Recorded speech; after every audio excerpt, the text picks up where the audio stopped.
Okay, guys, I know Halloween is over and a lot of you are very That's upset. $200. Oh, sa Yes, banker? upset. Oo. But there is something to be happy about. There is an opening that is played mainly around Halloween through November. I hardly ever see it after the end of November, but it's quite an interesting opening known as the Halloween Gambit. So, the Halloween Gambit is with white, and things start out pretty normal. Let's take a look at this. Just a normal center pawn or king pawn, knights out, and actually all the knights get out. This is a position you're going to get into a lot of with intermediate players. You'll see them just bring the four knights out. So this can happen. Now you play a great move to open up the center. What would that move be for white that opens up the center? Pause the video if you need to. Okay? If you said pawn to d4, you were correct. If you said pawn d3, that doesn't really open up the center. You need to make contact with another pawn. It is develop your bishop, does develop that, blocks in your other bishop. So the move I'm looking for is pawn to d4. But that's not what we're going to look at today. The move we're looking at today is the Halloween Gambit, and it's pretty wild. Here you take your knight, and you give it away for a pawn. Now I know you're thinking that's not a great thing to do. That's just going to let my position be in shambles pretty soon. So, but don't cry so That's soon. $200. There's Oh, sa actually something banker? to be Oo. quite happy about, and that is that after they take, you can gain tempos. You can right away play your pawn to d4, you're developing, and you're going to move that knight away. Now, they could give themselves away by playing here or here, and then you take it, and you'll have a smile on your face. Or, if they're a pretty good player, they could maybe even make a move like this, thinking the knights are protecting each other, but then look what you do. You threaten that knight, one of these knights will have to be destroyed. If this knight moves away, boom, you take that one.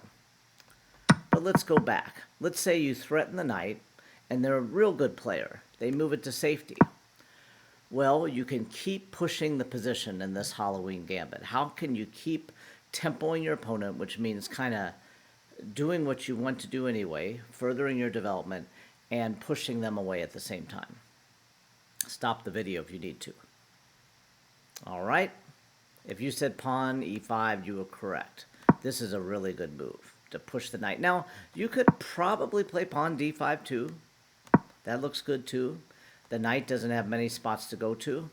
But let's take a look at pawn e5. Now, if this knight goes here or here or here or here, it gets taken. Maybe it has to go here, and that's undeveloping. You can develop your bishop, and you have a great position. Now I know you're thinking, Mr. Dean, why doesn't everybody play the Halloween Gambit? Well, don't forget, you did give away a knight for a pawn, so you are losing in points. So you get great development, but if eventually black gets developed and castles, then you're probably just down 2 points and losing the game. So it's a give and take. So let's go back and take a look at a couple things.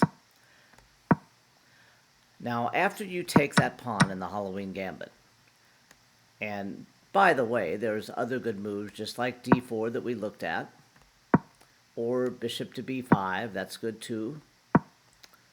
Bishop c4 is okay, but it does allow this center fork trick for black, which I kind of like for black.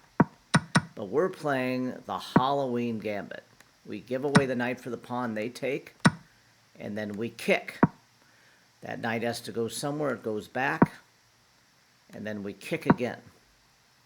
Now, I've actually seen some players do this. They don't like being pushed around a lot, so they'll do something like develop their bishop here, and they'll let their knight get taken. And so now it's equal. The Halloween Gambit gave 2 pawns away, but black just gave the 2 pawns back. I had a student who did that, and I asked him, I was like, why did you do that? You were winning. He was like, I don't want to get pushed around the entire game. I want to be able to fight. So that's what the Halloween Gambit could do to your opponent. This is a very tricky opening that not many people know about. And if you play outside of November, October, people are going to be very surprised. Something you could look at and study some more, the Halloween Gambit. Okay, guys, I hope this helps out, and we'll see you next time.